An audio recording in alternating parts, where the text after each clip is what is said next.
I'm yes, broadcasting from London to Dublin and the rest of Ireland. So it's a pleasure to be with you. So thank you very much for inviting me.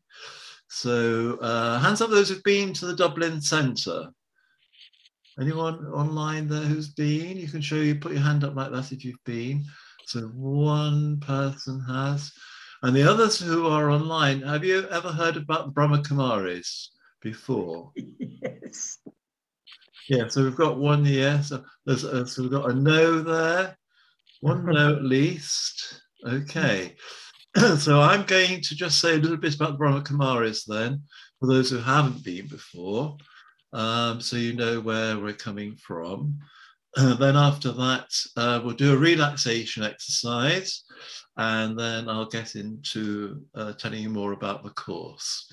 So the Brahma Kumaris is a worldwide spiritual organization, started in India in the 1930s by a man who had a series of visions about the future.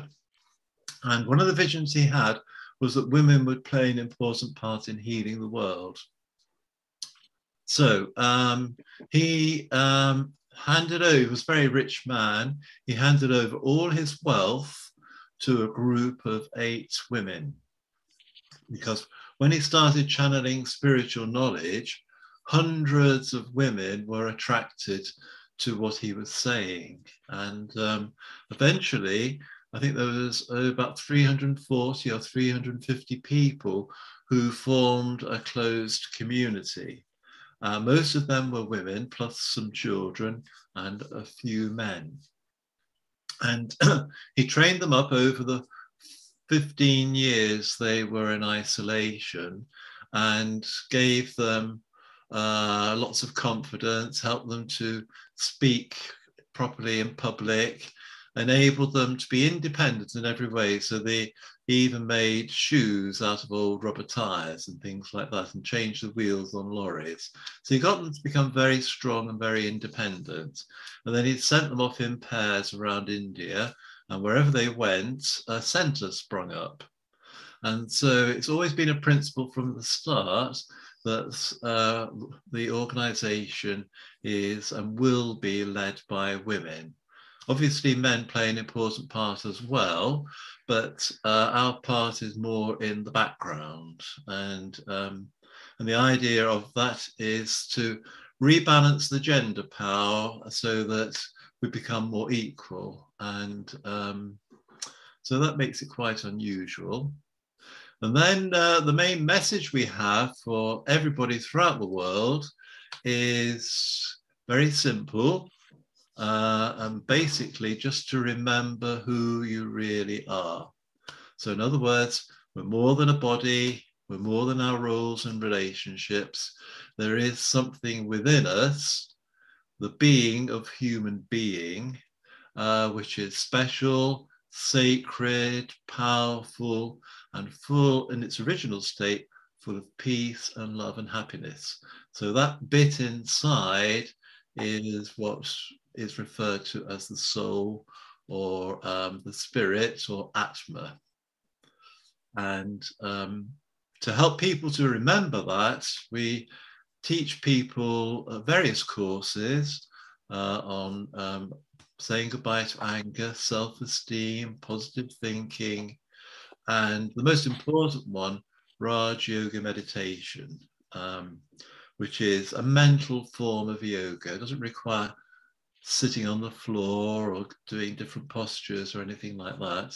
It's the ultimate form of yoga based on an understanding that I'm a soul, and that there's also one soul above us all who never comes into a body and therefore never gets caught in all the things that we do, or we get caught in, and that we call that soul the supreme being, or the supreme soul. Other people may call that source Allah, or God, or whatever name they wish. And so we sum it all up in 2 words: Om Shanti. Om, I'm a soul; Shanti, peace. So I am a peaceful soul. Once we remember this and tune into this, then our understanding and perspective on life changes. And this really is the foundation of this course, Breaking Through the Darkness, the spiritual understanding that, we are more than a body. So that's a little bit about the BKs. We are a charity, so in every country we're registered as a charity. We all work as volunteers, so we never get paid for our services. We do it free, out of love, and everything is offered free, apart from obviously the books, which need paying for, or if you go on a retreat, you'd have to pay for your own traveling expenses and things like that. So that's the background. So well done for coming, because you could be out there enjoying the sunshine or having a pint of Guinness or going for a walk, and you've decided to spend your time here. So that's great. Okay, so we'll just start off with a little bit of relaxation. So if you'd like to make sure you're sitting upright with your legs uncrossed and your feet on the floor, hands open on your thighs. And then we're going to do what's called diaphragm breathing. So that's breathing in through your nose, filling your lungs from the bottom to the top, holding the breath for the count of 3, and then slowly releasing through the mouth. So it's in through the nose, out through the mouth. So close your eyes because it's less distracting. And then in your own time, just breathe in slowly, deeply, and gently.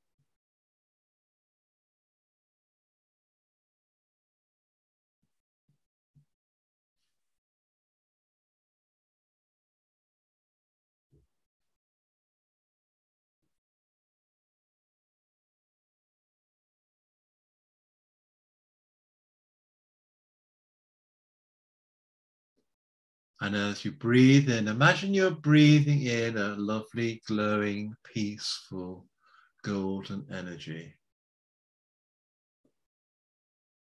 And as you're breathing out, you're letting go of all tension, all negativity, and all worry.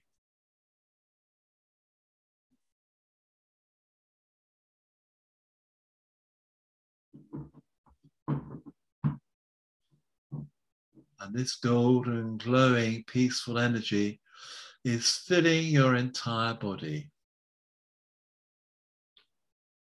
relaxing everything in your head, your eyes, your tongue, your jaw, relaxing your neck and shoulder muscles,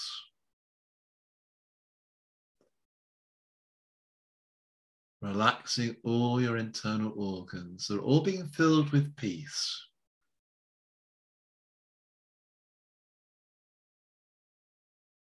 Relaxing your arms and your hands, relaxing your legs and your feet.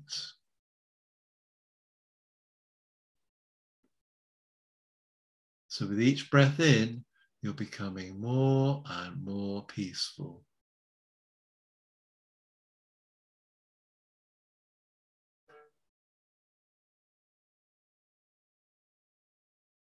More and more calm.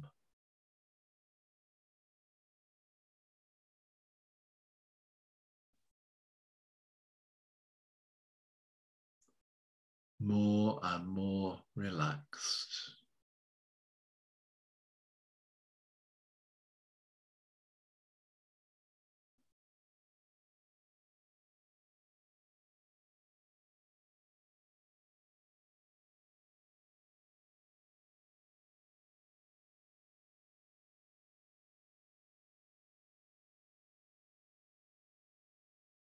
And now in this quiet, still space which you've created in yourself, just ask yourself, why have I decided to join this course?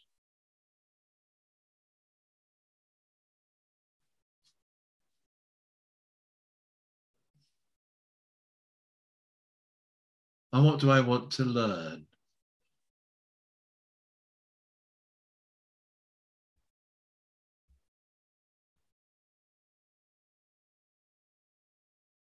So listen to the answers which come to you from your inner self.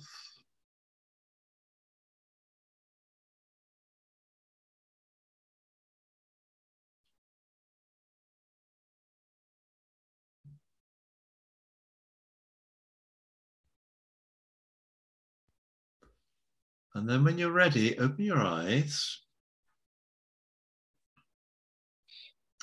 and just look around you and smile. And then if you could, in the chat box there, just write down one of your main aims in a 2 or 3 words. And then that will give me an idea of what you want so I can cover it during the course. Is that okay? So you'll see a chat box there at the bottom. So you just click on that, it will open up, and then you can just type in a few words, I want to, whatever, I want to learn about.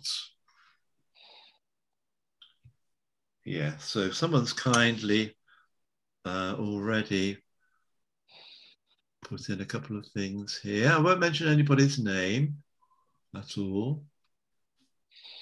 If somebody's interested in learning something new, I'm curious to know the 4 steps. Someone wants to find out how you can overcome grief. Someone else wants to be able to lead a happy and peaceful life and get over with the work stress and anxiety. And also to learn how to relax using a disciplined practice. And to be free from my own negative thoughts. Okay, thank you for that. So there's lots of things in there. We will be dealing with all of those things. And actually, in a way, the answers to everything that you need are contained in your aims there. So, like wanting to get over some grief. There's a message in there that grief doesn't really belong to you. It's something you need to just work through, let go of. Someone wanting to learn how to relax using a disciplined practice. Well, you've got some of the answers there. You know you have to be disciplined and practice. And this is essential to anything. If we want to change our lives in any way, we have to practice any new habits or any new way of thinking regularly and consistently if we want to break old habits. And then to be free from my own negative thoughts, well, that in itself implies that you know the difference between negative thoughts and positive thoughts, which is one insight. Negative thoughts are going to damage you, aren't they? Depress you, stress you. So you're halfway there actually with the question. Because when you start thinking about that question, you're going to come up with your own answers, because we all have all the answers we need within us. Sometimes we need prompting, sometimes we need reminding of this, but actually we are by nature quite wise, and we have a conscience, we have an inner voice, we have intuition. There are things there inside us which can help us and guide us. But the thing is, we need to give some time and space to ourselves, ask the right questions, so that we can then listen to those voices and then put into practice whatever is there that we need to do. So just check, you have pen and paper, do you, with you, so you can make notes as we go along, because we're talking about a total of 4.5 hours of listening and sharing and things like that. I'm going to be going over different tools and techniques, but if anything strikes you as interesting or important, then write it down. At the end of the whole thing, you will be able to get, if you want, the recording of the whole session, or all the sessions. At the end of the 3 sessions, you'll be able to get them. And also at the end, if you do manage to keep going for the 3 sessions, then you can have a copy of the PowerPoint as well, because I will be speaking to a PowerPoint quite a lot of the time. So just to give you a bit more background, the course, the 3-part course, is really a summary of what's in this book. This book's called Breaking Through the Darkness: How to Defeat Depression, Anxiety, and Stress Using a Spiritual Perspective. And you can get this on Amazon, or you can get it on Inspired Stillness, the Brahma Kumari's website called Inspired Stillness. And it's had good reviews, mainly 5-star reviews. And somebody called Caroline Meese, if you've heard of her, who's a leading spiritual teacher in the States, she describes it as a stunning contribution to healing. So it's got good recommendations. And the book arose because I was in Italy, several years ago now, giving talks and that, and somebody asked me if I could do a meditation commentary for their mother who was depressed. And usually I do my best to fulfill people's wishes. So I said, okay, yeah, I'll write something. And that triggered a flow. It's really nothing to do with me. A whole load of meditation commentaries came into my head, which are all in the back of the book. There's about 20 of them. And I was at the Bologna airport in the middle of the flow, so absorbed that I missed my flight back to England, and I had to go back to the centre and return the next day because I'd missed the call for the flight and I was actually sitting in the wrong place. So yeah, so that's how it started. It started with the meditation commentaries, and then somebody came to me who was suicidal and came to Brahma Kumari's, and I was talking to him a bit about things, and I said, I've got some commentaries which I've made, meditation which you might like. And then I thought, he said, okay, but I thought I can't send them to him without giving some sort of background as to what it's all about. And that started the book then, because it started growing bigger and bigger. Not that it's that big, it's only about 140 pages altogether. Yeah, and then I passed it around a few people to make sure it was okay, and then eventually published it. So that's the history of it, and it takes us through 4 steps. So I'm going to tell you a bit more about this now, because I'm going to share my screen, and here we go. So hopefully, can you see that, everybody? Yes? Yes, we can see that. Thank you. Thank you. So there we go. Breaking Through the Darkness is the title of the course. It's 3 parts. We're doing the first part tonight, which is a general overview of everything. And then parts 2 and parts 3 will follow in the next couple of weeks. So another way of looking at this, rather than concentrating on the gloom and the doom and the depression and the stress, we feel those things because we've gone away from our happiness. Because the understanding of the Brahma Kumaris, as I've already mentioned, is the soul in its original condition, when it first comes onto the earth in a body, in a human body, it's full of peace and love and happiness. And the darkness comes when we lose our happiness. So it's our original quality, but through different life experiences and that, we can lose it. So, you know, we need to learn to be happy again. That's the basic message. But the good news is, because happiness is our original state, none of the sorrow or the misery or the stress actually belong to us. They're like baggage that we've acquired on our journey on this earth.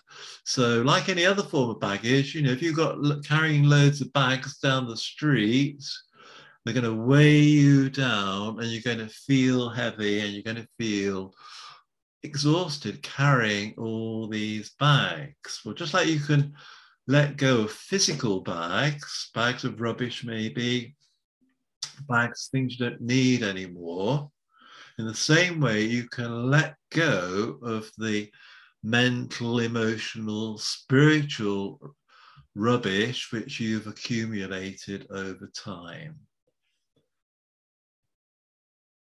So this is why we can talk about, you know, defeating depression, anxiety, and stress, not managing it, but getting rid of it completely through a spiritual perspective. So tonight we're going to be understanding depression, and there'll be an overview of it. Now, if at any time you want to ask a question, we're not taking verbal questions because it's being recorded, but you can use the chats there again if you want. Oh, right. Somebody's already ordered the book. Well, that's nice to know. Okay, so anything you want to put in the chat, feel free to do so. Yeah, and a word of caution then, which I think I need to say, is that I'm not a medical expert. I'm not a qualified psychiatrist or anything like that. All the things I'm saying or offering, if you like, are tools and insights based on my experience, based on my journey, and they're not intended as a substitute for psychiatric or medical help, counseling, or other forms of treatment. They're there as an additional support. So it's very important to say that. So in terms of myself,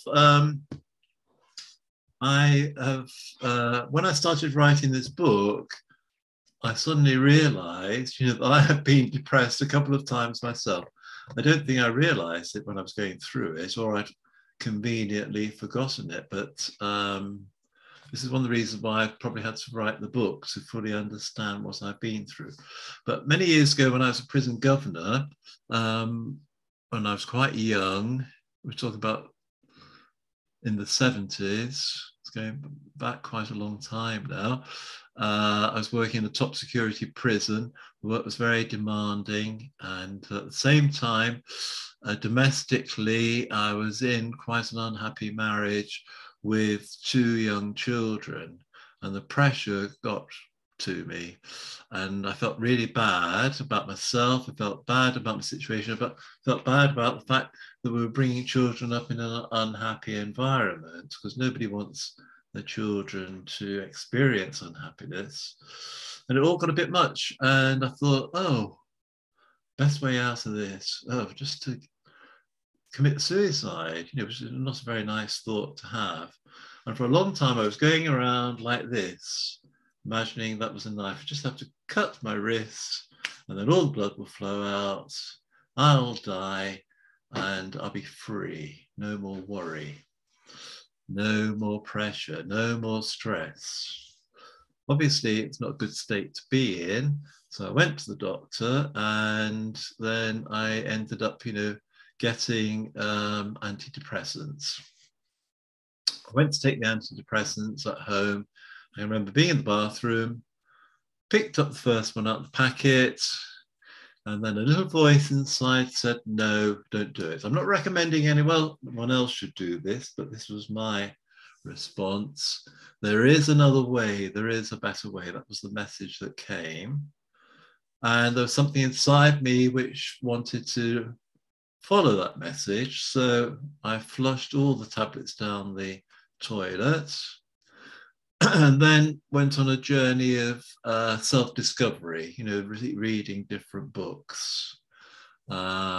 And one which I would recommend to anybody who's never come across it, although you probably have, is Louise L. Hay, You Can Heal Your Life. That is a life-changing book. Everybody should read it. And it's all about the power of thoughts and how your thoughts really determine your life, because whatever you think, you'll create in the world outside. So if you haven't read that, it's definitely worth reading it. So I read that, did various courses in personal development, did a bit of counseling, did a bit of an assertiveness training and things like that. Got myself up and running again and was okay for about 10 years.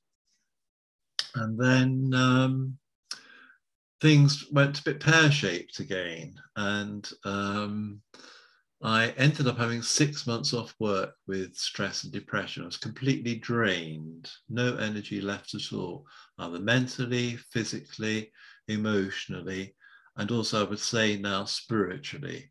Absolutely run out and wrung out. So that was interesting. And this time I had to rest a lot, change my diet, exercise, do all the things that you're meant to do to live a healthy life. And then I got a piece of paper. Again, this is a good thing to do. If you're ever in any sort of trouble or want any help on anything, get yourself paper and pen, sit down quietly in a peaceful space, no music, no distractions, do a bit of slow, deep, gentle breathing as we did, and then ask yourself the question. So in my case, it was, how come I've ended up in this mess? And the message came back in a way, well, you're always running around after everybody. You never take a break. You can't say no to anybody. And then I realized, I was a people pleaser. And if you're a people pleaser, your life will never be your own, because you won't have the courage or the confidence to say no. But when you look down into that, why can't you say no to anybody? In my case, don't know about anyone else's, fear of rejection, fear of being upsetting people. And then if you go down a little further, why should I be afraid of being rejected just because I've said no on one occasion, or I've tried to negotiate a different outcome?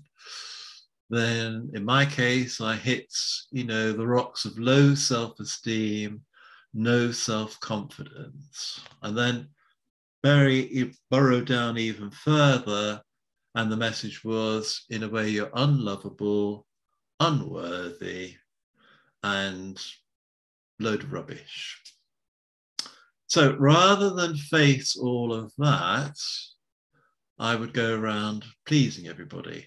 And everyone would say, oh, John's nice, John's kind, John's helpful. And I was getting approval. But really, underneath, that approval didn't penetrate very far, because I wasn't really operating from the right space. I was giving as a form of self-protection to avoid being rejected, rather than coming from a place of confidence. Does that make sense to people? If it does, give us a nod or something. Any nods? Yeah, there's at least one nod there. All right, that's good. So this is where insight comes in and where awareness comes in. So we have to learn to understand ourselves. So on that occasion, the way out of it was the rest, the looking inside, and then came across the Brahma Kumaris and at a peace fair, and they were advertising or promoting relaxation through meditation. And of course, I needed to relax, so I went on the course, and that's when I discovered, that basically all human beings are souls, and all human beings are innately good, inherently good. We may deviate from that for various reasons, but that's our original and true state. So for me, that was a blinding revelation, because I've been brought up to think of myself as a sinner. I was brought up a Catholic. From the age of 7 onwards, I was having to go to confession. Every Sunday morning, I was having to beat my heart through my fault, through my most previous fault. So a lot of conditioning was going on to make me feel bad. Does that make sense? And then you have to pray for forgiveness, even if you haven't really done anything. So one's self-image, and is very low on the basis of that. And one becomes very compliant and very dependent on other people for approval. So this is the background of mine. This is why the note of caution is there, but I'm also illustrating that I'm talking from experience. I'm not saying I'm right, but this is what I've learned on my journey. So moving on then. Yes.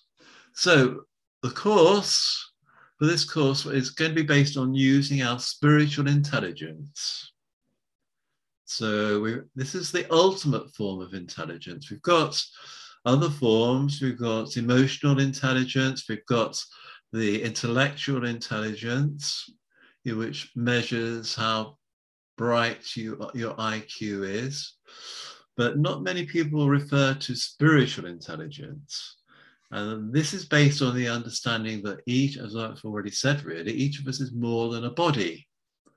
There's a being in the body, a conscious living energy, a soul or a spirit. And that this energy is innately good and the source of our values, qualities, virtues, our conscience, our intuition, our willpower, our judgment, our wisdom, all are contained within the soul. They're nothing to do with the brain. The brain is like the computer. The soul is like the computer operator or the computer programmer. So in recent times, we've been overwhelmed by different forces and lost connection with this inner being, especially through science. Science, is now the new religion. And if you question science or doubt anything of it, then you're almost a heretic.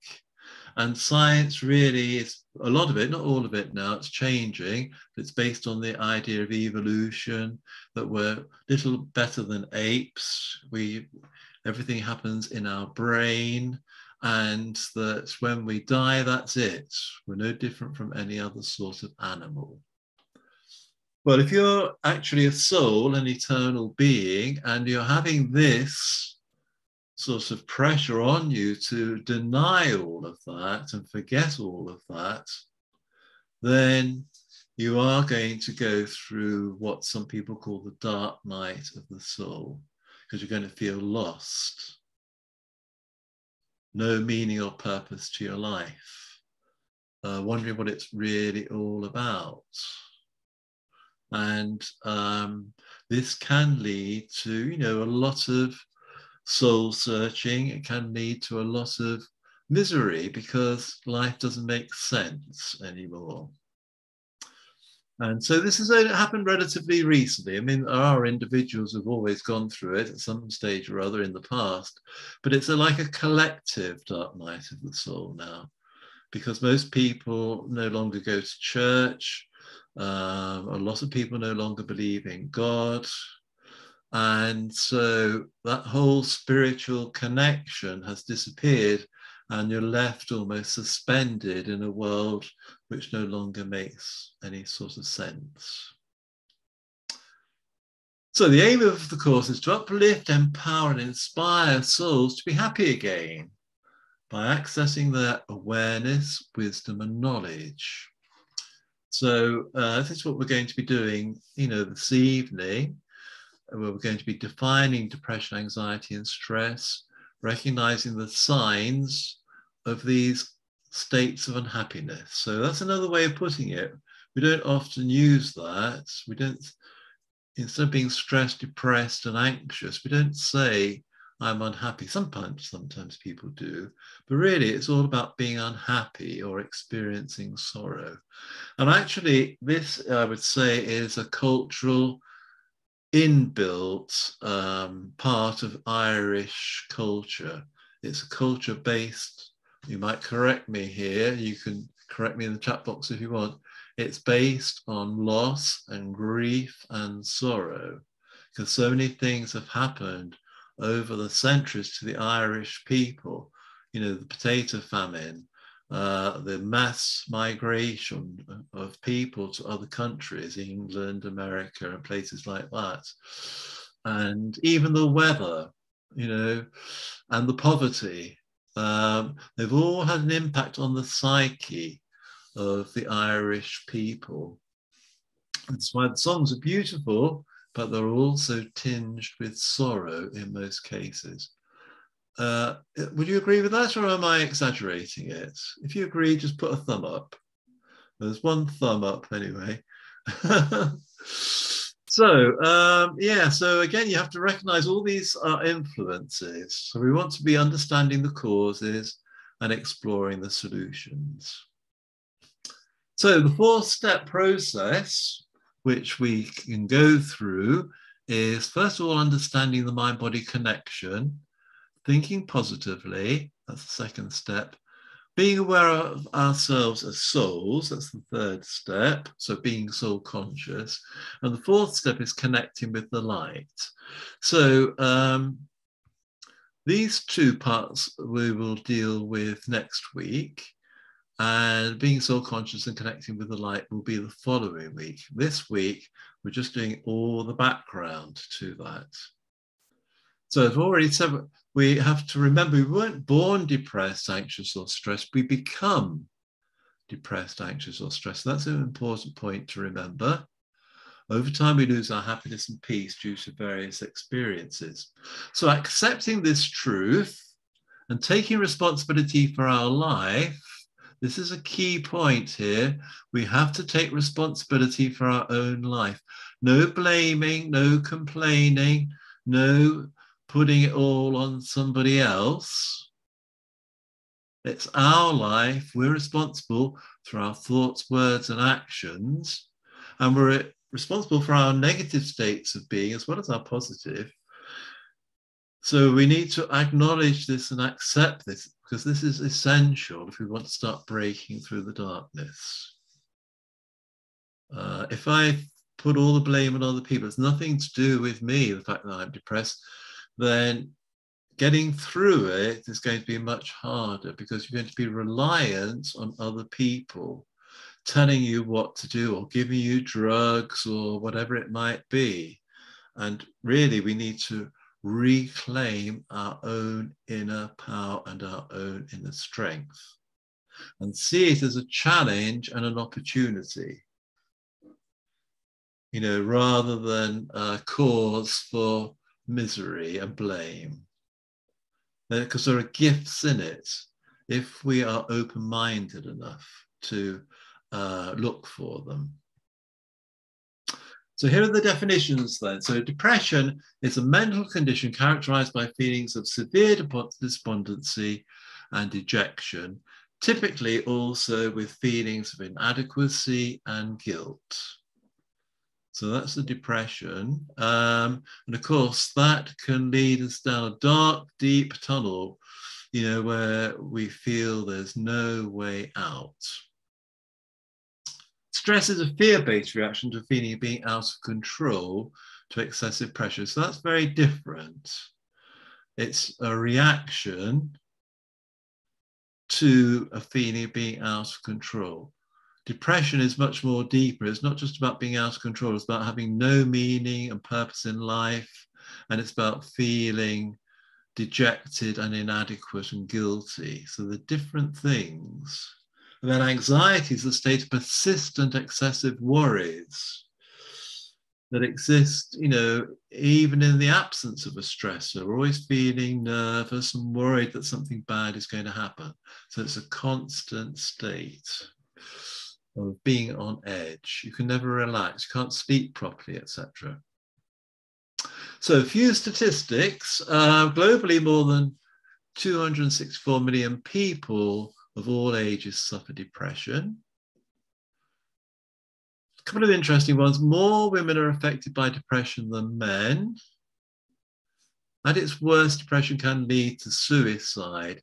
And there's a really shocking statistic there, which I won't be able to see properly. Oh, if I move that right down, I can see it. Oh, that's the best way of doing it, yes. Where are we? Yes, over 800,000 people in the world take their own life every year. That's quite a staggering figure, really. And suicide is the second leading cause of death in 15 to 29-year-old males. And in fact, more men than women commit suicide. 3/4 of all suicides in the UK are committed by men. And then 1 in 6 18 to 64-year-olds in England were prescribed antidepressants during 2017-18. I think the figures are similar today, rising to 1 in 5 amongst those aged 65 and over. So, 1/5 of older people are taking antidepressants. And, where are we? Sorry. More, let's see if we can go up. No, can't read it myself now. Goes on to the next slide. Yeah, so let's put these back up here. Yeah. Twice as many women as men are prescribed antidepressants. So again, if you want to look at things objectively, and this is very important actually, to look at things objectively in a detached way, because then we can play around with the facts, we can think about it, and if we are detached from it, it's easier to deal with. So if you think I am depressed, you're going to be attached to that label, and it's going to be much harder to overcome it.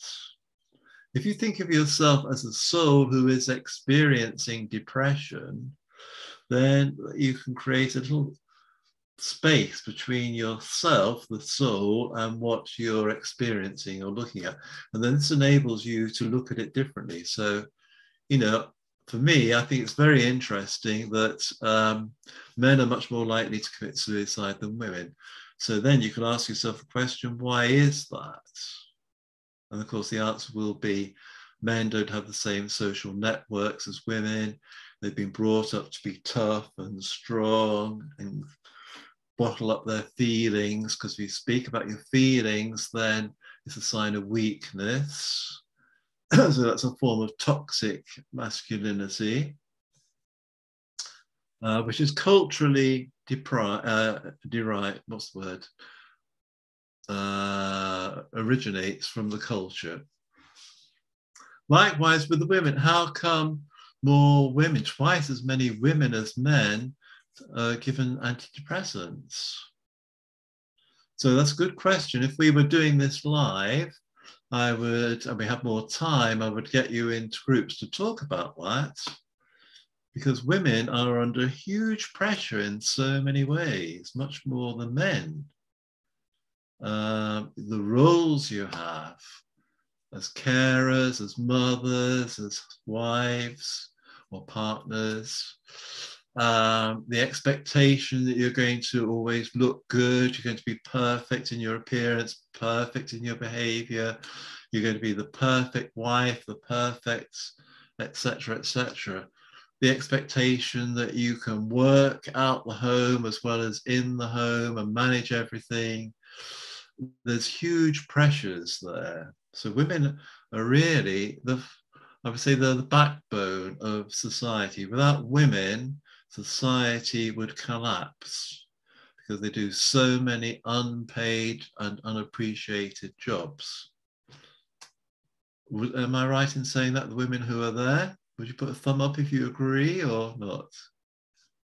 There's one thumb up. All right. Oh, there's 2 thumbs up now. Good. Yeah, so again, it's important when you recognize that it can take some of the pressure off in a way, because it's not all to do with me, it's to do with the culture in which I'm living and the expectations which people are putting on me. So do I want to go along with that, or do I want to, you know, assert myself and reclaim my own power so that I'm not affected in the same way? Oh, there may be a comment in the chat box there, is there? Yes, there's a comment that it could also be that women admit more that they are depressive.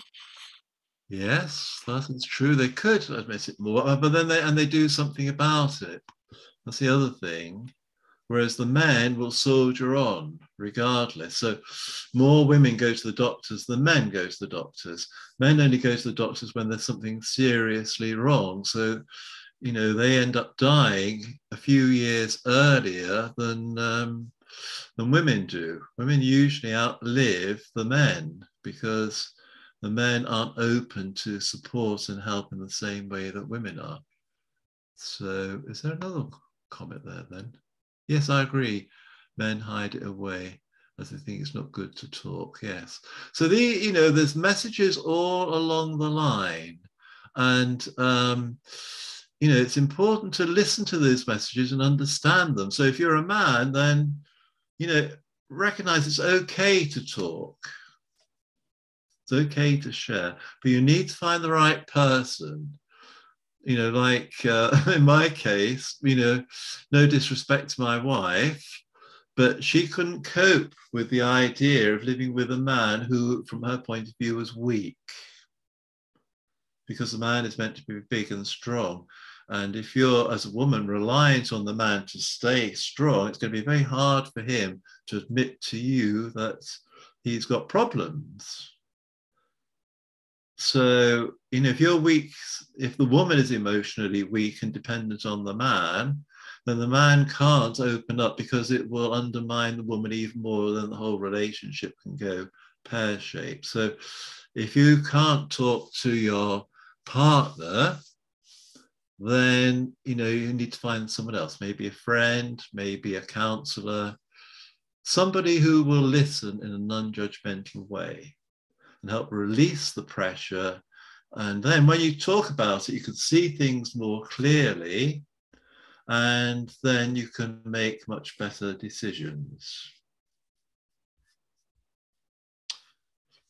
Okay, and then for the people over 65, who are taking these antidepressants, I'm sure some of that is due to wondering, being fearful of death.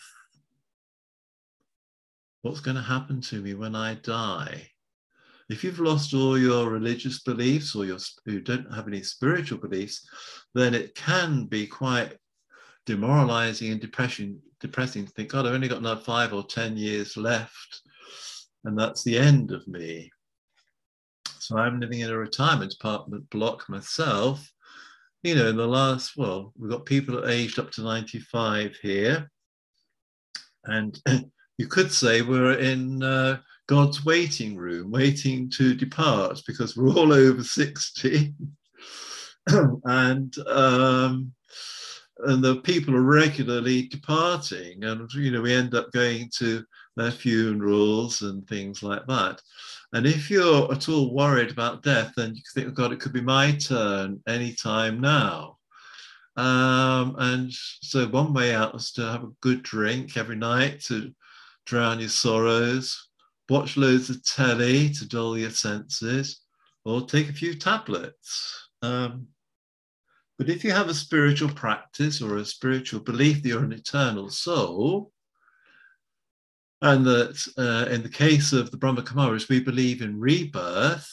I know Catholics don't, but rebirth or reincarnation, there's lots of evidence for it. If you look, then you know that you're going to live on and have another adventure in another body, and maybe in another part of the world, who knows? So dying is good. It's an adventure. You're letting go of one life so you can live another.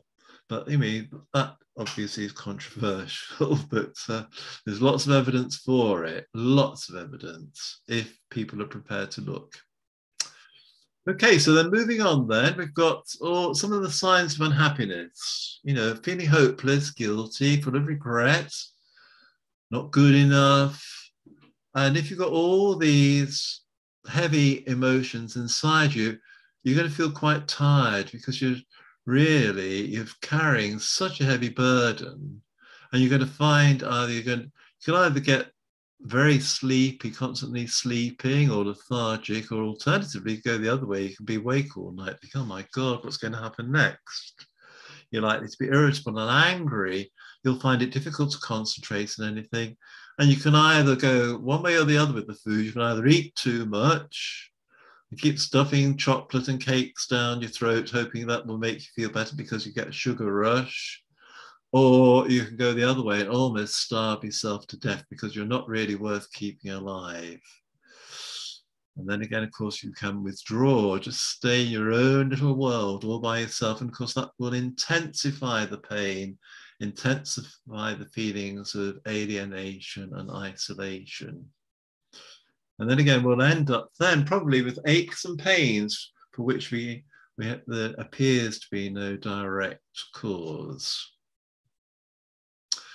So, looking at it a bit deeper, you know, we need to understand the influences or the pressures which are on us. So at this moment in time, the world is falling apart. Everything is topsy-turvy. You can't rely on anything or anyone. So we've got all the economic challenges at the moment. We've got inflation. We've got interest rates rising. We've got shortages of food and other raw materials and things. We're worried about the environment because it's getting hotter and hotter everywhere, and there's floods and fires and all sorts of things. And then, of course, we've got all the social disruption. There's lots of that at the moment. The Brexiteers versus the others, religious differences, etc. We may also be living, you know, far away from our immediate family, because again, these days people end up traveling, you know, great distances to find work, go to different countries. The Irish know all about that. Of course, you've got political differences and unrest. So, you know, Britain at the moment, the UK, we're going through a nightmare with a prime minister who changes his mind about everything every day, tears up agreements, you know, which he's made with other people, doesn't keep his word, and we're in turmoil. Culturally, everything is in flux, and then you've got the media who are constantly trying to influence us, influence our buying habits. And in terms of women, they aim most of their adverts at women, because women make 85% of the economic decisions in a household. So they want to create maximum, dissatisfaction in women by showing them all these wonderful houses, all these wonderful gadgets, all these wonderful clothes, all these wonderful cosmetics, which will make them feel better and less inadequate, because they show you beautiful models and all happy and smiling and all the rest of it. And then, of course, we've got the war and the conflict, and then the general feeling of isolation, disconnection, and insecurity. So these are general influences which are on all of us. So how do we deal with them? You know, do we let them worry us? Do we let them overwhelm us? Or do we find another way? So that's one lot of influences. And the second lot are more personal ones. So we've got work issues, health issues, relationship challenges, financial hardship, housing issues, carer responsibilities, the death of a loved one maybe, or a lack of support, either individually in terms of family and friends, or more collectively, you know, where we feel there's no one to turn to, no support services and things like that. So these are all influences on us. These are our more particular situations and circumstances, which combined with those general influences, they can be very powerful and crushing. Now I've noticed, I think there's another comment in the chat here, so let's see what this says. Okay, it says, dear all, I'm sorry, I have to leave now. All right. Okay, hope to see you again next time. Okay, thank you.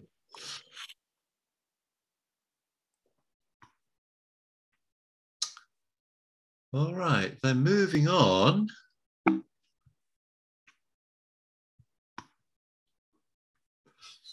The other influences, you've got those external influences, and then we've got the internal influences.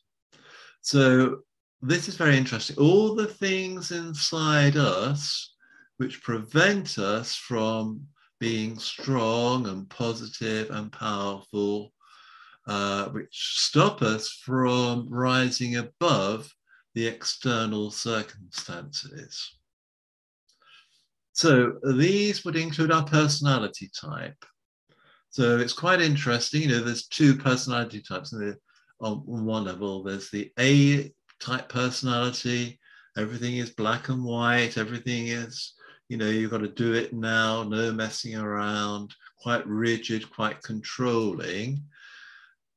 Personalities like that are going to find it harder to deal with all this change compared with a B-type personality, who is more laid back, maybe more accepting of things.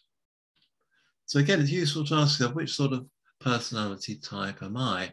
That is how we see ourselves. You know, what's my self-image like? You know, do I appreciate myself? Do I like myself? What are my special qualities? What are my talents, etc.? Now, we haven't got time to give you an opportunity to do this sort of thing now, but afterwards, write down all the good things about yourself, all the positive things about yourself.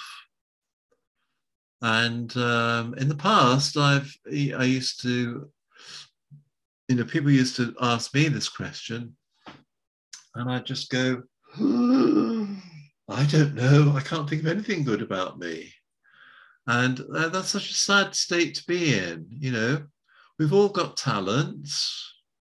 We've all got good qualities. You know, we're kind, we're generous, we're friendly, we're helpful.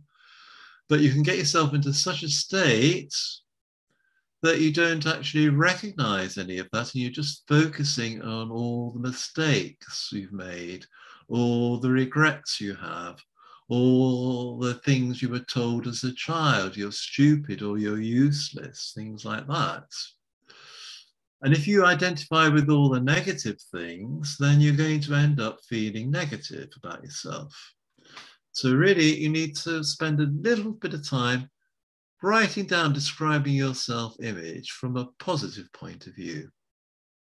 Then you've got your attitude. You know, there's two basic attitudes, either a positive one or a negative one. You know, and an attitude is something you apply to everything. So if you've got a negative attitude, that means you're always going to be complaining about everything.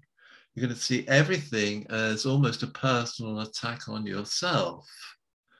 And I can remember when I was in Ireland a few years back now, one day it was pouring down with rain, and everyone was saying to me, it's unbelievable, the rain. We're getting so much rain today. Complaining. The next day, the sun was hot and shining. And because of that complaining attitude, it was unbelievable how hot it is today. Forgetting about the rain yesterday and complaining about the sunshine today. So an attitude is a mindset that you automatically apply to everything. So is your mindset a positive one? Is it an accepting one? Is it one that helps you to deal with things in a good way? Or is it one that drags you down, one that makes you feel bad, one that is based on blaming everyone else. And again, there's your beliefs. So, some of us have very life-limiting beliefs, which are like a filter through which we interpret the world. So a good example would be if you believe school days are the best days of your life, then you'll never bother to look for happiness anywhere because the best days have gone. All that's left is dullness and misery. Or if you believe happiness never lasts, the implication of that is, what's the point in looking for it? I'm only going to get hurt, so I won't bother. So these are limiting beliefs which stop us from actually enjoying our life. And then there's the guilt and the shame, which I think people in Ireland know a lot about. I won't say any more about it. And then we've got what the Brahma Kumaris have sometimes called algae, which affects the state of the soul. Algae is really negative states of thinking and behaving.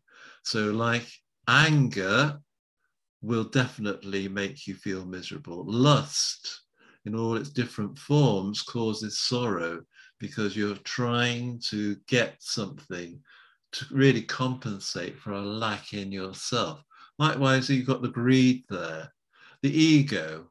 Now that could be super ego where you think I'm the greatest, or it could be the other, which I had, was poor me, oh, you're so much more clever than I am. I wish I had your brains or a house like yours. Either form are the two sides of the same thing, where you're the center of the world and you're comparing yourself with others, and either you're up or you're down. Well, either way, you're going to feel insecure. And then if you get attached to anything, any person, any idea, like a religion, and you become connected like that with it, or a partner, if anything should happen to the idea, the religion, the partner, or whatever, you're going to go down with them because you're attached. So attachment actually is a great cause of sorrow, great cause of unhappiness. And again, from a spiritual point of view, the solution is to be loving and detached. So we love people in a way which gives them space and is not based on dependency, because dependency is harmful.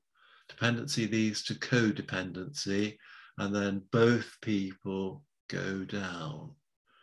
So like in marriage, there's a lovely, Cahill Gibram has written a lovely poem on marriage, and he refers to marriage as two trees, separate trees in their own power, with their own roots, where some of the branches are touching. So there's a connection there, but each is independent, and they become interdependent. So they like each other's company, they like each other's support, but they can survive. If one tree should get blown down, the other tree will still remain standing. It doesn't fall with the other.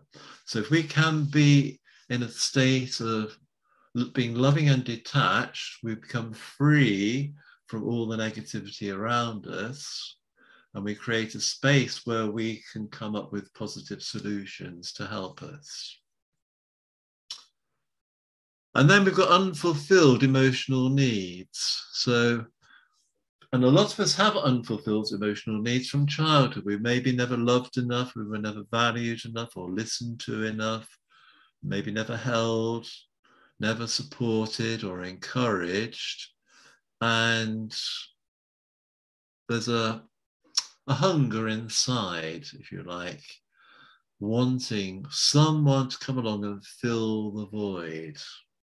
And of course, when you first fall in love with somebody, they do fill the void because you almost become one emotionally and you feel great. But actually, those unfulfilled needs are almost insatiable. And after a while, whatever you're getting from the other person will either drain them and bring them down, or they'll walk away because they can't cope with these demands which are being made of them. So again, we have to look inside ourselves. How do I fulfill these emotional needs without depending on other people? And then a major influence on us all is adverse childhood experiences, or ACE for short. And this for me was an eye-opener, because lots of things happen to us children which at the time we think are quite normal and natural because we don't know any better. You know, if you grow up in a family where the father is always violent to the mother or even the kids, you think, well, that's life. But actually, all these things have a profound effect on the psyche and the emotional well-being of the child. So these are some of the adverse experiences. There's about 10 of them, actually, which we can experience in childhood. There are different forms of abuse. So physical abuse, emotional abuse, where we're put down, denigrated, ignored, unloved, sexual abuse, and then different forms of neglect, physical neglect, never hugged or kissed or not fed enough, things like that. And then the emotional abuse, where your emotional needs aren't being met, but quite the opposite. And then if in your household there's somebody mentally ill, or there's a relative who's in prison, if the mother is treated violently, or if there's any form of substance abuse, or there's divorce or separation in the household, all those things, or whatever ones, happen to be your experience, they do have a significant impact if they're not recognized and if they're not dealt with and resolved later on in life.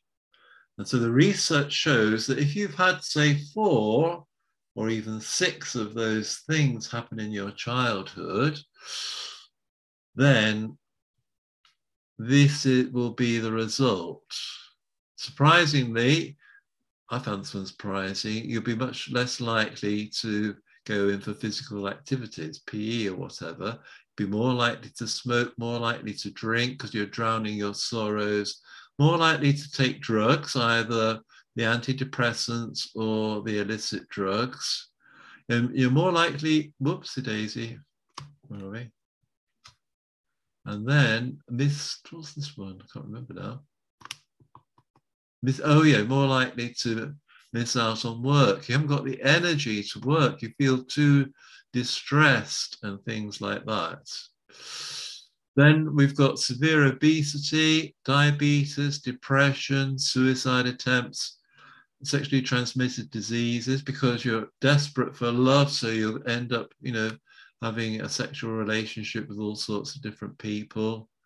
And then you're more likely to end up with heart disease, cancer, a stroke, COPD, or broken bones. So that's quite a lot, isn't it, if you think about it? Quite a lot of things there that can go wrong. So for me, that was definitely an eye-opener. And at least 4 of those things applied to me in my childhood. And they actually predispose you towards the negative, predispose you towards getting stressed, upset, depressed, because you weren't valued. So here again, you see, you've got all these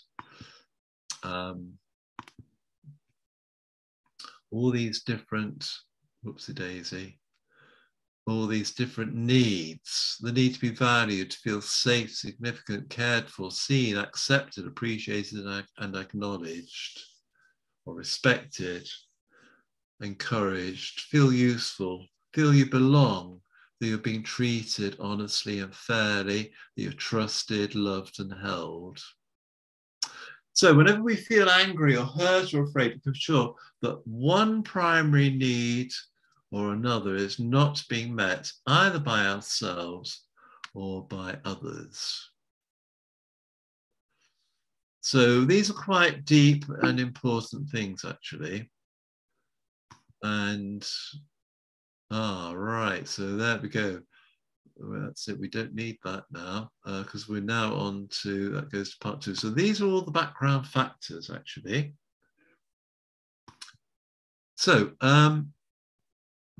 sorry, go back there. So that's the whole of the background, if you like, to everything. And might be quite nice now if you've got any questions to ask about it. Does it make sense? Can you understand some of the background factors, either influences on us or influences within us, which will combine together to make us feel stressed, anxious, or depressed? So if you want to put any questions in the chat box, feel free to do so. Or any comments if you think I've left anything out, or if you agree with what I've said or whatever, or if you find it helpful or useful, what we've done so far.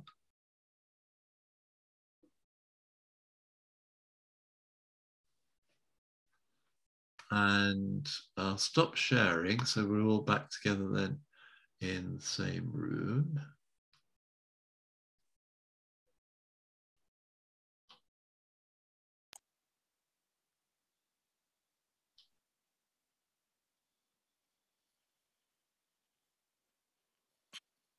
Right, okay. Thank you, John, for such an insightful and exploratory. Yeah, I haven't quite finished yet. So I'm going to answer these questions. Okay. Yeah, and then we'll have a meditation commentary at the end. So yes, I can see how things you have discussed would make me feel the way I am right now.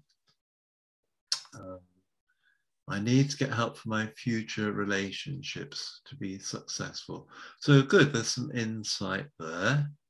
And a good question here, if you missed out on a lot, how do you give yourself all the above primary needs to yourself? Very good question.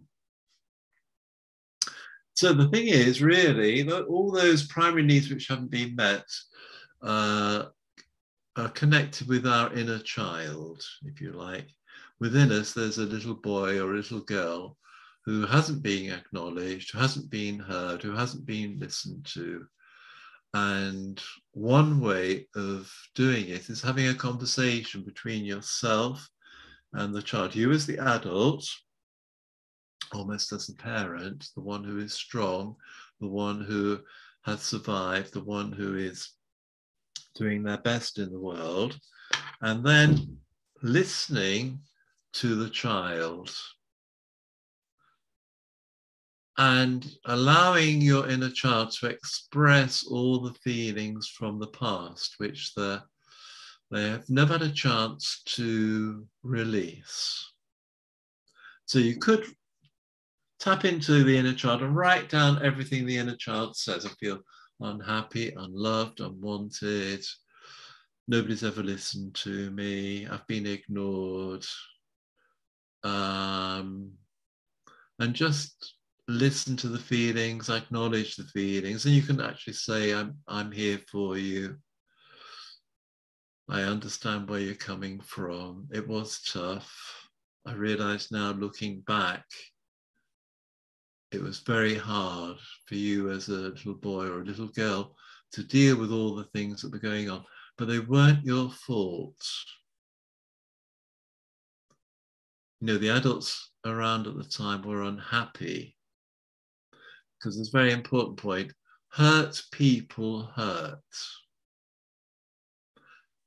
originally everyone is peaceful and loving. So anyone who isn't peaceful and loving, it's because they've experienced trauma, they've experienced hurts, they've been let down and things like that. And that's coloring them, and they then project that onto everyone else in their life, including the children. And often the parents are repeating the patterns from the past, how they were brought up, because there's no awareness there and there's been no attempt to change anything. So, you know, generations replicate the same patterns of behavior. And I can guarantee if you were to go into your own parents' background or wherever it was that's been causing you pain, you'll discover that they were brought up in pain. And they're doing their best in their own way, or they did their best in their own way, or the best they knew how at the time.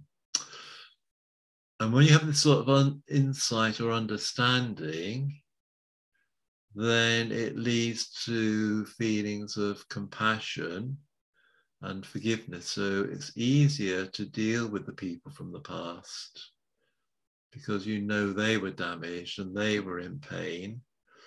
So that can help. So talking to yourself, talking to the little child inside, and you can write down what the child has said or is saying. You can imagine yourself holding the child, or so you're holding yourself. You can do mirror work, which is quite challenging. I mean, I do find it a bit hard myself, I must admit, but you can look in the mirror and say, I love you to yourself. And that will reveal quite a lot, actually, saying that. I can say it a bit more easily now than I used to be able to, because the messages of self-loathing were huge. So another thing you can do, which has helped me, was I was thinking one day, I've tried to connect with the peace. You know, if you're peaceful, it helps so much. So I was sitting there in meditation thinking, I am a peaceful being. And then a voice inside said, no, you're not, you're full of anger. And in fact, there's two stories. Yeah. So one, yes, you're full of anger. So I went back over my life and remembered every time I'd been angry for whatever reason. And I said, I let go of the anger when X, Y, or Z happened. So I can remember when I was in hospital as a little boy, I felt so abandoned because my mother was also in hospital. She was in hospital for 3 years, 2.5, 3 years. When from the age of 2 to 5, I didn't see her. And I was abandoned and I felt bad. And so when I was in hospital, it was like being in prison because I was even taken away from my dad and my aunt. And I just cried and cried and cried all day long. And then when my aunt came to see me, the only thing I wanted her to do was read a book to me. And for whatever reason, she refused. And I was so angry, I just attacked her, scratched her face, pulled loads of her hair out, and she vowed never to see me again in hospital, and she didn't. And I'm not blaming her for that, but so I remember the anger I felt then, and yeah, so I let go of the anger when my aunt wouldn't read to me. And I went through my whole life letting go of the anger, releasing the feelings. You can't change what's happened, but you can change how you see it, and you can release the feelings connected with it. And then having done that, I went back and I forgave everybody. And then that took about 2 hours. And at the end of the 2 hours, I came out of that feeling much lighter, much happier, much less stressed. So that's one thing you could do. And the other thing was when I was thinking, I am peaceful, and the voice inside my head was saying, no, you're not. And then I thought, yeah, where's that voice coming from? And then I realized it was actually my mother's voice, because she was very critical, very judgmental. She was always complaining, never really acknowledged anything good about me. And I thought, God, this is like a tape going round and round in my head. I've got no peace here at all. So a thought came to visualize this tape going around in my head and pull it out. So I started pulling it out slowly. I thought, get rid of all these voices from the past. So visualization actually is a very good tool for getting rid of things. So I started pulling it, and my hands started going faster and faster and faster and faster in my mind. And then I visualized a huge pile of tape of all these negative voices and criticisms by my side. And then I visualized picking them up and putting them in a fire and burning them all. And again, after that, I felt so much better, because a lot of that recording, which we all have inside us, disappeared. So these are some of the techniques which you can use. But again, you can look out, create your own, anything that will help you to release and relieve all those traumas from the past. I mean, sometimes we do need counseling. I mean, I have done counseling. I have done hypnosis, things like that. I mean, I had a huge fear of nuns and priests, because the nuns used to strap us and the priests used to threaten us with hellfire and damnation if we didn't go to church and things like that. Huge fears around sex, because sex was a sin, regardless of whether you were, married or not. It was a sin. It was such a shameful thing. So again, you can work on these things in different ways to release yourself from all these pressures and let go of them, and then you'll feel happier. I mean, it's a journey, it does take time, does take effort, does take practice. But once you switch on the light of self-awareness, then the room becomes bright and you're able to deal with things differently because you can see them more clearly. Okay, so it's just gone past. So unless there's any question, anyone want to put a question in? Any comment? Has it been helpful what we've done? If it has, put a thumb up. There's one thumb. It's helpful for 2 people. Oh, that's good. Oh, helpful for 3 people. Good. Helpful for 4 people. Great. Okay, so next week we'll go into the first 2 of the 4 steps. But for this now, we'll just finish with a minute of meditation. So sit back, do that slow, deep, gentle breathing. So breathing in slowly, deeply, and gently through your nose, filling the lungs from the bottom to the top.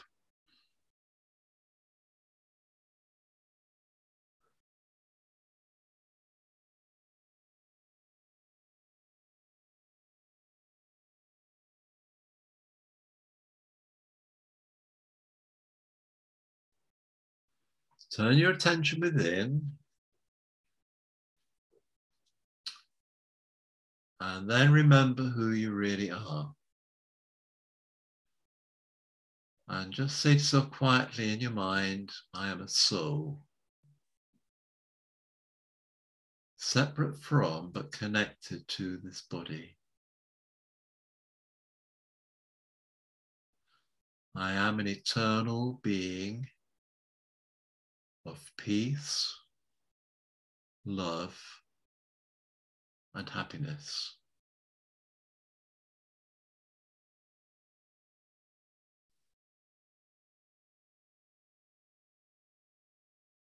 At this moment in time,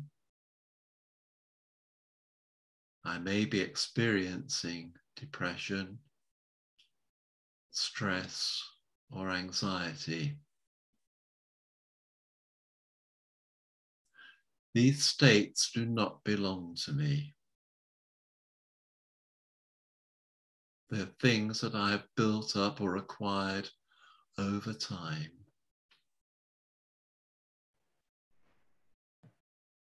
As a soul, I can learn from them, learn the lessons, and let them go. and become free to be me again. The real me. The true me. The happy me.